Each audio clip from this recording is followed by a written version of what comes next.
Welcome back to Proxime, everybody, and today we're going to be doing a video that's going to be part of, a couple-part series looking at the different factions that have been revealed so far in 10th edition, and basically what we can do as Craftworld Eldar players to counter them. So the good news is that a lot of these factions that have been revealed do have pretty strong mechanics. However, these mechanics have some counterplay to them that I think that, especially as Craftworld Eldar players, we can exploit to our advantage. So without further ado, let us go ahead and dive right into it. Okay, so first on the list, we have the Tyranids. So with Tyranids, basically GW revealed that they were going to have the Synapse mechanic, which allowed them to roll battle shock tests on 3d6. And they revealed a few things allowing Gaunts to return back to units. So pretty strong both ways. Especially the stratagem that allows you to return Gaunts back to the unit. Basically, I believe, if I'm not mistaken, it's 2d6, which is a lot of Gaunts. You could potentially get up to 12 Gaunts back in a unit if you roll really well. So my tips to beating the Tyranids, knowing that these reveals are active in 10th edition, is to prioritize the Synapse creatures, destroy them so that they can't battle shock on 3d6, and fully eliminate Gaunt units. Not only will this allow you to get easier battle shock, but it will also mean that Gaunt units cannot replenish themselves when depleted. Okay, so on to the Space Marines. The Space Marine ability is Oath of Moment, and man, is it a fucking bullshit ability.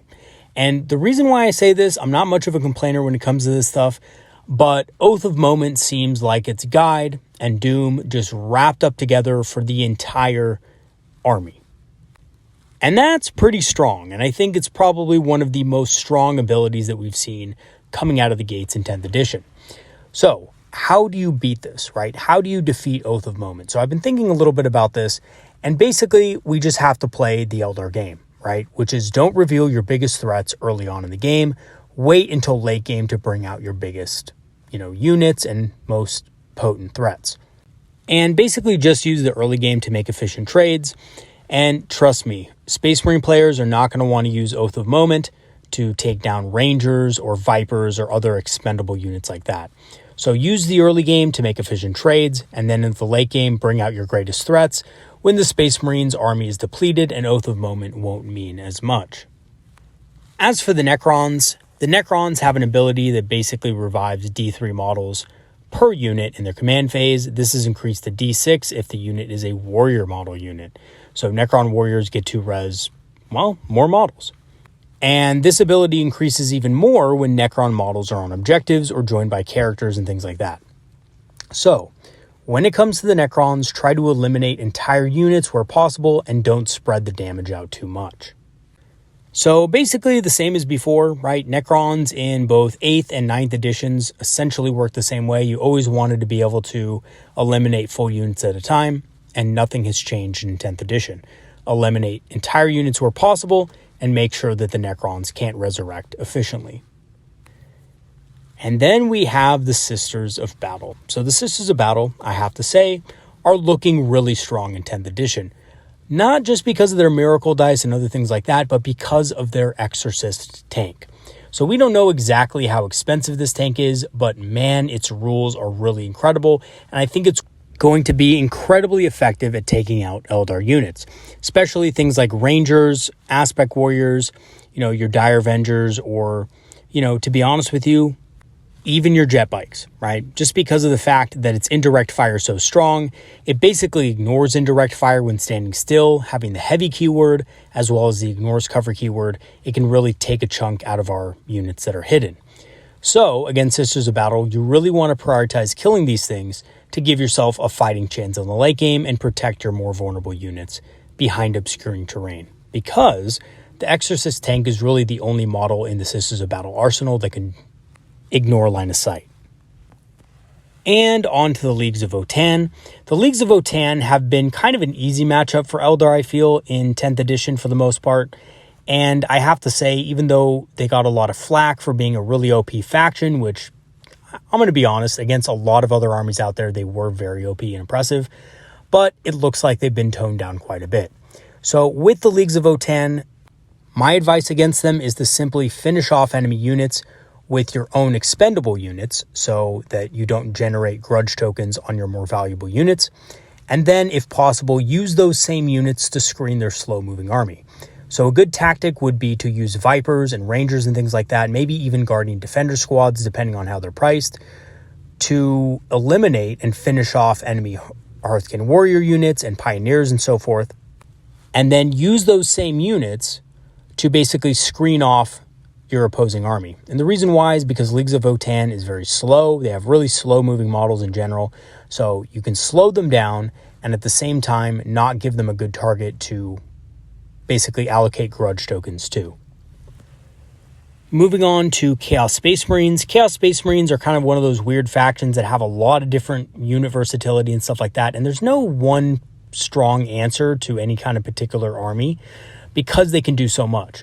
But my advice is, based on what we've seen, don't engage them directly in a head-on fight and use your range to your advantage. It seems like a lot of their models have a 24-inch range, and even though they do have greater range in their army, Chaos Space Marines tend to be better in close combat.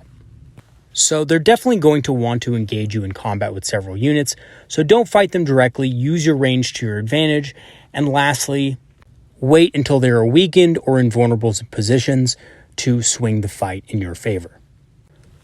World Eaters, being an offshoot of Chaos, are going to function in very similar ways. World Eaters obviously are very close combat focused though, so they don't have much in the way of range.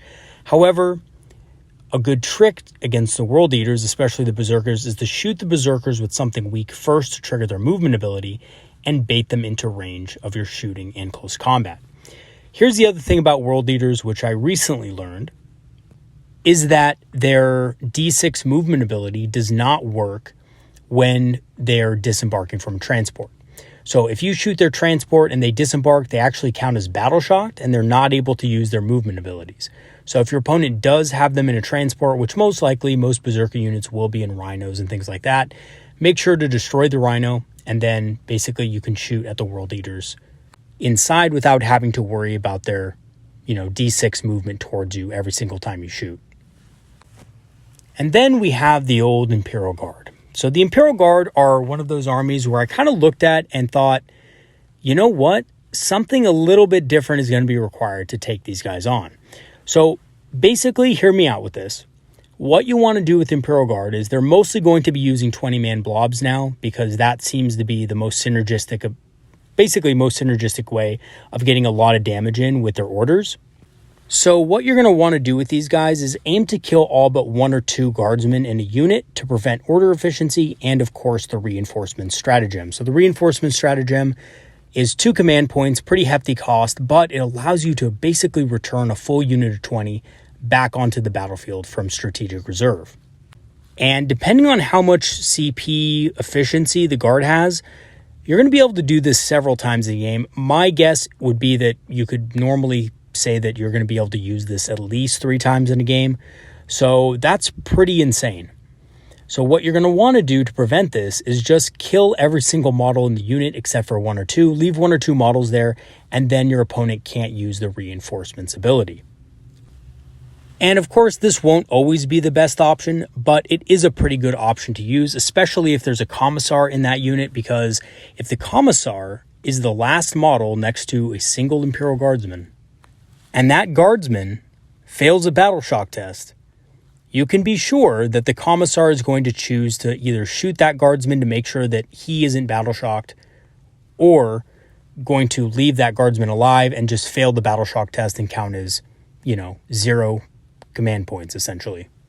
Or not 0 command points, sorry, objective control points. So either way, you're coming out of that situation on top, and your opponent is not going to be able to use the reinforcement stratagem or use any good orders on that unit because there's only 1 to 2 guardsmen left anyway. So it's not going to be a good target for orders. So next up is Chaos Demons. And Chaos Demons are an army that's going to be predicated on capturing objectives and making it harder for you to pass battle shock tests and also harder for you to basically ignore their deep strike. So to prevent Chaos Demons from running all over you, you have to prevent them from getting objective control and screen your forces from deep striking. So units like Rangers, fast moving and expendable units as well will also be very good at doing this. And we'll also be able to essentially make sure that their forces cannot get onto the objectives in no man's land very easily. All right, so in conclusion, a lot of armies have been revealed so far, but a lot of them have counterplay with their army abilities and special rules, which makes it easier for us to deal with them. And you definitely have to use these weaknesses to your advantage to mitigate their power. If you play into their game, they will oftentimes just be massively too much for you to handle. And as this week comes to a close, next week we should be getting rules on the Craftworld Eldar themselves. All right, everybody, that's going to be it for today's video. I know this was a short one, but I wanted to give you guys just a quick couple of tips on what I've learned so far about the reveals and how to tackle each individual army as the Craftworld Eldar. I will see you guys in the next video. Thank you so much, by the way, to all of my Patrons and supporters for continuing to support the channel.